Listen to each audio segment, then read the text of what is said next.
गुलकारा ने अली जफर पर क्या इल्ज़ामात लगाए थे? 2018 में बेसिकली उन्होंने एक ट्वीट की थी। उन्होंने कहा कि मुझे फिजिकल नेचर का सेक्सुअली हरास किया। 8 सालों बाद इतना इस केस में क्या था, क्या इतनी पेचीदगियां थी कि इतने साल लग गए इस एक केस पे? अली ने ये सूट फाइल किया 2018 जून में। कोर्ट ने एविडेंस कॉल किया फर्स्ट टाइम इन जनवरी 2019। 3 खवातीन विटनेसेस थी, उन्होंने प्रोड्यूस की आई विटनेसेस। उन्होंने कैटेगोरिकली आके डिनाई किया कि ये एलिगेशन झूठ है। जुर्माना जो है उनको किस बेस पे मतलब उन पे लगाया गया है? गलत इल्ज़ाम लगाने पे या गवाह ना पेश करने की सूरत में? फर्स्ट इंसिडेंट हुआ तो मिशा कहती हैं जी हम वहाँ आए, आई वॉज सेक्शुअली हरास। मेरे हस्बैंड बाहर गार्डन में खड़े हो गए, मैं अंदर चली गई, I was harass, immediately left. उनके हस्बैंड ने कोर्ट में आकर कहा जी हम वहाँ 1.5 घंटा रहे। आपके अपने हस्बैंड ये नहीं कह सके। अस्सलामुअलैकुम नाजरीन, आप देख रहे हैं पब्लिक इंटरेस्ट ऑफिशियल और मैं हूं सुमेरा मलिक। नाजरीन, 2018 में अदालत में एक केस दायर होता है जिसको मीडिया में बहुत ज़्यादा हाइप भी मिली। ये केस था गुलकारा मिशा शफ़ी और गुलकार अली ज़फ़र का, जिसमें मिशा शफ़ी ने गुलकार अली ज़फ़र पर यह इल्ज़ाम लगाया कि उन्हें जिनसी तौर पर हिरासा किया गया है। अब 8 सालों बाद अदालत ने इस केस का फ़ैसला सुनाया है और ये फैसला केस अदालत ने जो है वो अली ज़फ़र के हक़ में दे दिया और मिशा शफ़ी को 50 लाख जुर्माना अदा करने का कहा गया है। इस वक्त मेरे साथ गुलकार अली ज़फ़र के वकील मौजूद हैं। इनसे जानेंगे कि इस पूरे केस की तफसील क्या और ये फ़ैसला इतनी देर से क्यों सुनाया गया। अस्सलाम वालेकुम सर। वालेकुम अस्सलाम।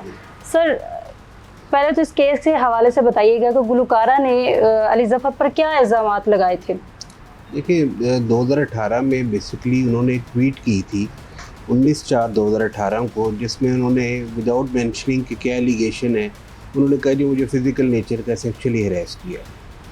उसके बाद 21/4/2018 को उन्होंने एक इंटरव्यू दिया, उसमें उन्होंने कहा कि जी 2 इंसिडेंट ऑफ सेक्सुअल हरासमेंट मेरे साथ हुए हैं। एक जेमिक सेक्शन में हुआ है और एक अली ज़फ़र के फादर इन लॉ के घर हुआ है। लेकिन जब उनकी कंप्लेंट आती है, मैं क्योंकि ये 21/4 के बाद मैं 24/4 को लीगल नोटिस इशू कर देता हूँ कि आपने मेरे पे फॉल्स एलिगेशन लगाया और आप इस पे मेरे से अपॉलॉजी करें। उसके बाद मैं अपना सूट फाइल कर देता हूँ। ये 30/4/2018 को एक कंप्लेंट फ़ाइल करती हैं जो डिसमिस हो जाती है, जिसका मुझे कोई नोटिस नहीं आया। और 11/5/2018 को ये मुझे लीगल नोटिस का रिस्पॉन्स देते हैं और ये कहते हैं कि हम अपॉलॉजी नहीं करेंगे। सो मैं अपना एक सूट फाइल कर देता हूँ फॉर डेफेमेशन और उसके बाद से फिर ये आज उस पर डिसीजन आ गया। अच्छा, 8 सालों बाद इतना इस केस में क्या था, क्या इतनी पेचीदगियां थी कि इतने साल लग गए इस एक केस पे? देखिए अली ने ये सूट फाइल किया 2018 जून में। कोर्ट ने एविडेंस कॉल किया first time in January 2019। With in 9 months Ali ने अपने तमाम documentary evidence, oral evidence, 13 witnesses, जिसमें 3 खवातीन विटनेसेस थी, उन्होंने प्रोड्यूस की आई विटनेसेस। उन्होंने कैटेगोरिकली आके डिनाई किया कि ये एलिगेशन झूठ है। हमने 9 मंथ्स में अपना सारा एविडेंस कंप्लीट कर दिया था। 9 मंथ्स में एविडेंस कंप्लीट था। अली ने 2019 के बाद कोई एविडेंस कोर्ट में नहीं दिया। मिशा शफ़ी को 6 साल दिए कोर्ट ने और उनको कहा कि जी आपको हम ये इतना ज़्यादा मौका दे रहे हैं 6 ईयर्स कि आप अपना एविडेंस लाएं। उस 6 ईयर में 7 विटनेसेस उन्होंने प्रोड्यूस किए, जिसमें एक भी आई विटनेस नहीं था। तो ये उनका एविडेंस कंप्लीट होने में 6 ईयर्स लगे और फिर ऑब्वियसली 6 मंथ्स हमारी आर्गूमेंट्स हुई और फैसला आ गया। सर, इन 8 सालों में किन चीज़ों के ऊपर ज़्यादा फोकस किया गया? मिशा शफ़ी को मौका भी दिया गया, उसको 6 साल मतलब मिले भी, एविडेंस भी उन्होंने दिए। किस चीज़ को ज़्यादा प्रेफरेंस दी गई, किस बेस पे इस फैसले को किया गया? देखिए उन्होंने 3 मुख्तलिफ एलिगेशन लगाए। एक उनको डेट भी याद नहीं है, वो समहाउ जो हमें एस्टिमेट लगाया उनकी प्लीडिंग से, वो कहते हैं जी 2017 से 2.5 साल पहले, तो वो 2015। सेकंड एलिगेशन वो कहती हैं 2016 का है। थर्ड एलिगेशन वो कहती हैं 2017 का है। तो उसके बाद जब उन्होंने उनको कोर्ट्स ने कहा कि जी अच्छा, ये मैंने आपसे जैसे पहले कहा कि जो इंटरव्यू था उनका इन स्टेप का जो 21/4/2018 को, उसमें सिर्फ 2 इंसिडेंट थे। सडनली एक नया इंसिडेंट ऐड होता है और उसके बाद वो 3 इंसिडेंट को लेके आ जाती है। वो पब्लिकली ये कह चुकी थी ऑलरेडी कि जी हमारे पास आई विटनेसेस नहीं है और शायद वो आई विटनेस आ जाए, लेकिन वो आई विटनेस कभी नहीं आया। ये एडमिटेड पोजीशन है, ऑन रिकॉर्ड है कि उनके हस्बैंड उनके साथ 2 मौक़ों पे मौजूद थे। उनके हस्बैंड की कैटेगोरिकल स्टेटमेंट है कि उन्होंने कुछ नहीं देखा ऐसा। उनका अपना मैनेजर 3rd इंसिडेंट पे था वो उसकी कैटेगोरिकल स्टेटमेंट है कि मैंने ऐसा कुछ नहीं देखा जो मिशा अलैज कर रही है। अब ये जो मिशा शफी के खिलाफ उनको जुर्माना अदालत ने कहा है कि आप 50 लाख जुर्माना जो है वो अदा करेंगी। अब इसमें दो चीज़ें आती हैं, जुर्माना जो है उनको किस बेस पे मतलब उन पे लगाया गया है, गलत इल्ज़ाम लगाने पे या गवाह ना पेश करने की सूरत में? नहीं, गलत इल्ज़ाम लगाने पे। अच्छा, देखिए, गवाह उन्होंने ये नहीं कहा कि गवाह मैं लाना चाह रही थी और मेरे नहीं आए, ठीक है, ये इशू नहीं है। ठीक है, इशू ये है कि कोर्ट ने उनको 6 साल दिए कि आपने ये 3 एलिगेशन लगाए हैं, इन 3 एलिगेशन के अगेंस्ट आपके पास कोई गवाह है तो लाए। मैंने विटनेसेस प्रोड्यूस किए, 11 आई विटनेसेस आए, उन्होंने कहा कि हम मौके पे मौजूद थे, शी इज़ लाइंग, और कोर्ट ने डिक्लेरेशन दी है she is lying regarding her second incident. इस पिक्चर को, इस इंसिडेंट को वो कहती हैं कि ये सेक्सुअल हैरेसमेंट है। ठीक है, दिस वेरी पिक्चर वो कहती हैं ये सेक्सुअल हैरेसमेंट है। ठीक है, सो मैंने उनको पूछा कि आप इसी पिक्चर के बारे में बात कर रही हैं, उन्होंने कहा मैं इसी पिक्चर के बारे में बात कर रही हूँ। फिर मैंने उनका वेरीफाइड फेसबुक पेज उनको दिखाया, मैंने कहा ये आपका वेरीफाइड फेसबुक पेज है, उन्होंने एडमिट किया मेरा पेज है। फिर मैंने उनको दिखाया कि ये पिक्चर तो आपने खुद पोस्ट की है with the caption tonight we party. उन्होंने ये बात माना और इसको कोर्ट ने भी ऑब्जर्व किया, कोर्ट ने भी सारी एविडेंस देखी। फिर वो कहते हैं जी मेरे साथ 3rd इंसिडेंट जब हुआ, अच्छा अब ये 2nd इंसिडेंट की सब पिक्चर्स हैं। ये मिशा के हस्बैंड हैं अली के साथ खड़े हुए, ये सारी 2nd इंसिडेंट। ये भी मिशा के हस्बैंड है और ये बैठे और ये अली के घर पियानो पे बैठे हुए। अच्छा, ये अली के घर की पिक्चर है? अली के घर, ये एडमिटेड एविडेंस है सारा। अच्छा, ये एडमिट कर लिया उन्होंने कि बिल्कुल एडमिट की है। ठीक है। और बेशुमार और पिक्चर्स हैं इसी इवेंट की, जहाँ वो कहती है मैं इस इवेंट पे वो कहती है मैं मल्टीपल टाइम हरैस हुई हूँ। ये सारी पिक्चर तो उन्होंने एडमिट की हैं। ठीक है। फर्स्ट इंसिडेंट के बारे में वो ये कहती हैं कि मैं उधर एक गैदरिंग पे गई। अच्छा, मैं एक और चीज़ पॉइंट आउट कर, ये वाहिद मी टू केस है जिसके अंदर ना तो कोई डोमिनेंट पोजीशन है, वो मेरे पे डिपेंडेंट नहीं थी, वो इस्टेब्लिश फैमिली से है और इस्टेब्लिश बैकग्राउंड के साथ खुद भी इस्टेब्लिश्ड है। ठीक है। सेकेंडली, इन तीनों में से कोई इंसिडेंट अकेला नहीं हुआ जो वो इनका अपनी ये स्टेटमेंट है। कम से कम 15 से 50 लोग हर इवेंट पे अवेलेबल। ठीक है। मोस्टली जब हरेसमेंट के केस होते हैं कोई मतलब साथ होता नहीं है, जितने भी मीटू मूवमेंट जितनी भी खातीन हरेस होती हैं, बिल्कुल जितने मीटू केसेस हैं उनके अंदर ये कॉमन चीज़ थी कि वो किसी होटल रूम में है, वो किसी ऑफिस में है, इधर एडमिटेडली ऐसी कोई बात नहीं है। मेरे 20 साल के और आज के दिन तक 30 साल के करियर में मैंने बेशुमार ख़वातीन के साथ ट्रैवल किया है। मेरे साथ मेरी जूनियर आर्टिस्ट गई हैं, मेरे साथ मेरा स्टाफ गया है, कभी मेरे पे किसी ने ये एलिगेशन नहीं लगाया। इन्होंने जब ये एलिगेशन लगाया तो कोर्ट ने कहा जी आप इसका प्रूफ दे दें, क्योंकि उधर और लोग भी थे। आपने टीवी पे आके कहा कि जी हो सकता है कोई आई विटनेस आ जाए, तो वो आई विटनेस आ जाए। आपके अपने हस्बैंड ये नहीं कह सके। जब फर्स्ट इंसिडेंट हुआ तो मिशा कहती हैं जी हम वहाँ आए, आई वॉज सेक्शुअली हरैस्ड, मेरे हस्बैंड बाहर गार्डन में खड़े हो गए, मैं अंदर चली गई, I was harassed, we immediately left. उनके हस्बैंड ने कोर्ट में आकर कहा जी हम वहाँ 1.5 घंटा रहे। वो कहते हैं कि जी मैं इस बात को डिनाई नहीं कर सकता कि मिशा वहाँ गाने गाती रही है, क्योंकि हमने कहा था कि यू स्टेट देयर, या आप गलत कह रही हैं कि आप चली गई, आप वहाँ गाने गाती रही हैं, आप वहाँ पार्टी को एंजॉय करती रही हैं। इनके हस्बैंड ने इस बात को डिनाई नहीं किया, वो कहते हैं मैं कंफर्म नहीं कर सकता। हमने कहा जी जिसके सामने आके आपने अपने हस्बैंड को उधर ही बताया था उनका नाम बता दें, कोई एविडेंस नहीं। हस्बैंड को पता है कि एलिजिडली मेरी बीवी को हरैस किया गया है, वो सेकंड इंसिडेंट के लिए फिर उनके घर जाते हैं फॉर अ बर्थडे पार्टी। इस दफ़ा दे रिमेन देयर, ये सारी पिक्चर्स हमने एविडेंस कोर्ट को दिए और फिर उस पिक्चर को खुद पोस्ट करना। फिर थर्ड इंसिडेंट के बारे में वो कहती हैं कि एक जैमिंग सेशन था जो JS इवेंट के कॉन्सर्ट के लिए ऑर्गेनाइज था, रिटन कॉन्ट्रैक्ट था, उसमें एग्रीड थी सब चीज़ें। उसके अंदर ये कहती है वो हरैस्ड, और मैंने बाहर निकलती अपने मैनेजर को कह दिया कि enough is enough, no I will not bear this any more, और मैं आज के बाद उनके साथ काम नहीं करूँगी। अच्छा, साथ साथ हरैसमेंट का भी कह रही हैं, साथ साथ वो पार्टीज भी अटेंड कर रही हैं, साथ इंजॉय भी कर रही हैं। आप ये देखिए, ये वो मैसेज है। ठीक है। ये एडमिट किया है मीशा ने। अच्छा, आप क्लियरली पढ़ सकती हैं, had a great time jamming and performing hectic but memorable, ये मानी है वो। फिर अपने कॉन्सर्ट की पिक्चर शेयर करती हैं पब्लिकली भी, ठीक है, और उस व्हाट्सएप ग्रुप पे लिखती हैं लव दिस पिक्चर और डेड हार्ट शेयर करती हैं। ये वो पब्लिक पोस्ट है जो लगाई है।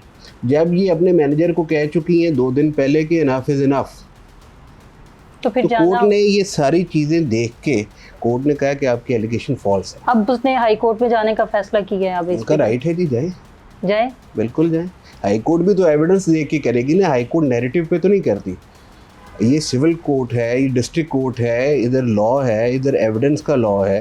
कोर्ट ने एविडेंस देख के डिसाइड करना है। कोर्ट ने इसलिए तो नहीं डिसाइड करना कि मिशा शफी कह रही है। अच्छा सर, एक बड़ी जब इस तरह के केसेस चलते हैं तो बड़ी एक कन्फ्यूजन सी होती है, वो ये होती है कि आया ये हरासमेंट का केस है या डेफेमेशन का केस है? अच्छा, ये इनमें क्या फ़र्क है? ये अब नया एक नैरेटिव आ रहा है जी। एक कंप्लेंट मिशा की है, ठीक है, उसमें उन्होंने कहा कि जी मुझे सेक्सुअली हरास किया। ठीक है, दूसरी डेफेमेशन सूट मेरा है, उसको आप मेरी कंप्लेंट ले लें। ठीक है, अली जफर की तरफ से जो कंप्लेंट है और वो कोर्ट सिविल कोर्ट में है। ठीक है, इन सिविल कोर्ट में जितनी अपॉर्चुनिटी एविडेंस देने की है वो बर्ड्स पर्सन के पास नहीं है। ठीक है, बर्ड्स पर्सन आपको 8 साल या 6 साल नहीं देगा अपने एविडेंस देने के लिए, वो 15-20 दिन में सबरी मैनर में डिसाइड कर देगा। डिस्ट्रिक्ट कोर्ट ने in civil original jurisdiction decide किया और उन्होंने कहा कि जी इन्होंने कोर्ट में आके प्ली ली कि जो मेरे एलिगेशन है वो बेस्ड ऑन ट्रुथ है और ये एलिगेशन मैंने फॉर पब्लिक गुड लगाए हैं। ये 2 प्लीज थी इनकी। कोर्ट ने कहा जी वेरी गुड, आप इस पे साबित करेंगी कि ये आपके एलिगेशन सच थे और पब्लिक गुड में थे। आपको पता है अंडर डेफेमेशन लॉ अगर आप एलिगेशन लगाएं और वो आपका एलिगेशन सच हो तो मेरा दावा इस बात पे खारिज होगा। अगर डेफिनेशन जो बेसिक डेफिनेशन है डेफेमेशन की वो ये है कि अगर एलिगेशन सच है वो जिस कदर भी संगीन है वो सूट डिसमिस होगा। अगर ये साबित ना होता कि मिशा शफी की एलिगेशन झूठ हैं तो मेरा दावा खारिज होता। तो मेरे ये कहना कि जी ये हरासमेंट का इशू डिसाइड नहीं हुआ, ये 8 साल हरासमेंट के ऊपर ही एविडेंस है, ये डेफेमेशन पे तो एविडेंस नहीं आई। सर ये इनके केस के अलावा अगर किसी पर डेफेमेशन का वो केस जो है वो क्लियर हो जाता है और एक बंदा है जिसने हरासमेंट का केस किया हुआ वो भी क्लियर हो जाता है, इन दोनों की सज़ाएं क्या है अलग अलग से? देखिए, जो हरासमेंट लॉ था, जो केस था, वो ऑलरेडी उनका हाई कोर्ट तक डिसमिस्ड है। ठीक है, वो सुप्रीम कोर्ट में एक लीगल क्वेश्चन के ऊपर पेंडिंग है। ठीक है, जो पाकिस्तान के अंदर जो सिविल ओरिजिनल जुरिस्डिक्शन है वो किसी भी सिविल डिस्प्यूट के लिए सबसे बड़ी कोर्ट है फॉर ट्रायल पर्पसेस। ठीक है, फॉर मेरी अपनी एक लीगल अंडरस्टैंडिंग है कि अगर कल सुप्रीम कोर्ट ये डिसाइड कर दे कि ये कंप्लेंट जो थी वो बर्ड्स पर्सन सुन सकता था, तो मेरी नाक़िस राय में वो अब नहीं सुन सकेगा, क्योंकि उससे हायर पेडिस्टर के ऊपर एक अदालत है जो डिस्ट्रिक्ट कोर्ट है, उन्होंने आफ्टर रिकॉर्डिंग ऑफ एविडेंस सारी फाइंडिंग दे दी है। सो अब ये कहना कि कोई चीज़ पेंडिंग है, कुछ पेंडिंग नहीं है। अगर ये अपील फाइल करते हैं तो हाई कोर्ट को देख लेगी। सोशल मीडिया पे पोस्टें लग जाती हैं, एलिगेशन लगा देते हैं, तो उसके ऊपर क्या कि मतलब सज़ा हो सकती है? कोई भी एक खातून है वो कर देती है या किसी भी पार्टी की तरफ से आ जाता है, तो सोशल मीडिया के ऊपर जो मैं आपको बताता हूँ, देखिए आपका जो कॉन्स्टिट्यूशन है ना वो आपको प्रोटेक्ट करता है। ठीक है, वो आपको आर्टिकल 4 प्रोटेक्ट करता है, आपको आर्टिकल 14 प्रोटेक्ट करता है। ठीक है, वो कहते हैं कि जो डिग्निटी ऑफ अ पर्सन है, ठीक है, इर्रेस्पेक्टिव वो मैं हूँ एज अ मेल और आप हैं एज अ फीमेल, ये वाहिद आर्टिकल है कॉन्स्टिट्यूशन का जो किसी लॉ के सब्जेक्ट टू नहीं है। ठीक है, अगर मैं मर्डरर भी हूँ, अगर मैंने कोई ऑफेंस भी किया है, वो कहते हैं आप मेरी डिग्निटी मेरे से नहीं ले सकते, ठीक है, मेरी रेपुटेशन आप मेरे से नहीं ले सकते, अनलेस आप मेरे पे जो एलिगेशन लगा रही हैं वो आप मुझे फिर आपने सब ये कोई सिर्फ ये कोई सेक्सुअल हैरेसमेंट केसेस के लिए नहीं है। ये इस्टेब्लिश लॉ है कि जो एलिगेशन लगाता है उस पर कोर्ट ये बर्डन रखती है अंडर पाकिस्तानी लॉ, बल्कि पूरी दुनिया में। तो वो प्रूव, हमने जॉनी डेप का केस नहीं देखा, उसके अंदर सेम हैरेसमेंट एलिगेशन नहीं थे, उसमें तो असॉल्ट एलिगेशन थे। क्या वो अदालतें जो हैं अब ये कहेंगे जी वो भी अदालतें अब ठीक नहीं हैं? आप फैक्ट्स पे बात करें, आप बताएं कि आपने क्या एविडेंस दिया है। आप एक जनरल नैरेटिव जो मर्जी क्रिएट करते रहे। ये कोई मैन वर्सेस वुमेन केस नहीं है, ये 2 इंडिविजुअल का केस है। आप मुझे ये बताएं कि क्या ये सच नहीं है कि पाकिस्तान में या दुनिया में फॉल्स एलिगेशन होते हैं? और अगर होते हैं तो आप ये केस को पढ़ते हुए अगर इस माइंडसेट से पढ़ेंगी कि मैंने इन्हीं को ही सपोर्ट करना है तो वो और बात है। अगर एज अ न्यूट्रल पर्सन आप इस जजमेंट को पढ़ेंगे, यू पॉइंट आउट कि जी इस जजमेंट के अंदर कौन सा पोर्शन है जिससे आप डिसएग्री करते हो। ख़वातीन के साथ ये होता है, ये सब मानते हैं, हम भी मानते हैं, जो कोर्ट ने भी माना है, अपने जजमेंट में लिखा है, लेकिन ये 1-to-1 इंसिडेंट नहीं है। 8 साल की एक बंदे की इज्जत गई, पैसे भी उसके गए, कॉन्ट्रैक्ट भी गए, और मुजरिम बन के वो 8 साल तक वो घूमता भी रहा। तो देखिए हमारे लिए जो बेसिक कंसिडरेशन थी वो पैसे कभी भी नहीं थी। ठीक है। हम इस दाग को, इस स्टिग्मा को अपने माथे से उतारना चाहते थे। बाकी इनफ तो नहीं है जी। मेरा सिर्फ जो तीफा एंड ट्रैवल का सिर्फ नेस्ले का कॉन्ट्रैक्ट था वो 5 करोड़ रुपए का था, जो मटीरियलाइज नहीं हो सका सिर्फ इस वजह से कि एलिगेशन लग गए। 3 करोड़ रुपए का टीवीसी कॉन्ट्रैक्ट मेरा पेप्सी के साथ था, उन्होंने मेरे साथ कॉन्ट्रैक्ट ही साइन नहीं किया। मेरे साथ हर मल्टीनेशनल ब्रांड मैंने कॉन्ट्रैक्ट एग्जिबिट कराए हैं। मेरे साथ टेलीनॉर काम करता था, मेरे साथ कंपीटिंग ब्रांड मोबलिंग काम करता था, मेरे साथ हर मल्टीनेशनल काम करता था, और रिपीट होता था हर दफ़ा, रिन्यूअल होते थे 5-5 7 मेरे कोक लेता था, मुझे पेप्सी लेता था। मुझे किसी ने इसके बाद आज तक मुझे किसी मल्टीनेशनल ने हायर नहीं किया दोबारा। लेकिन ऑब्वियसली ये तो इवन उसकी उस मेल्टन एग्नी का भी जस्टिफिकेशन नहीं करते ये 50 लाख रुपए। लेकिन आई एम हैप्पी कि कम अज़ कम जो मेरे पे ये एक टैग था वो कोर्ट ने रिमूव कर दिया। सर, इस सारे केस में प्रेशर नहीं डाला गया कि इस केस को वैसे ही सॉर्ट आउट कर लेते हैं, या कुछ आप लोगों के ये इस केस को वापस देखिए ले? प्रेशर तो पहले दिन भी हम पे डाला। हमें बड़े सीनियर लॉयर्स ने भी कहा कि जी बस जाने दें, छोड़े, ये ख़त्म हो जाएगी बात, फलां हो जाएगा, आप ना जाएं। हम पे तो ये भी प्रेशर डलता रहा कि जी इवन बिफोर, ये भी डॉक्यूमेंट ऑन रिकॉर्ड है, बिफोर मिशा वेंट पब्लिक, उन्होंने मेरी मैनेजर की वाइफ को व्हाट्सएप मैसेज किया कि टेल अली कि फिर और औरतें भी मैं लेके आऊँगी और वो तैयार आएंगी। अच्छा। ये ऑन रिकॉर्ड है। और जब अच्छा। उनसे कोर्ट में पूछा गया कि वो और औरतें कौन है, तो उन्होंने कहा जी मैं ऑप्टिमिज्म से काम ले रही। 6 साल इसमें एक खातून को मतलब उसको दिए गए हैं, तो ज़्यादा नहीं कुछ उसकी तरफ वो किया गया कि इतना डिले किया गया? देखिए उसका मुझे नुकसान हुआ है, बट 6 साल बाद कुछ ले तो आए ना, कोई एविडेंस तो दे ना। मैं इस चीज़ का भी गिला नहीं करता। आपने 6 साल की बजाय 6 साल और ले लेती, लेकिन कुछ ऑन रिकॉर्ड तो लेके आए ना। अब ये तो ना कहें कि जी वो अदालतें ऐसी हैं तो वो है, जो एक नैरेटिव चल रहा है। Thank you so much. Thank you.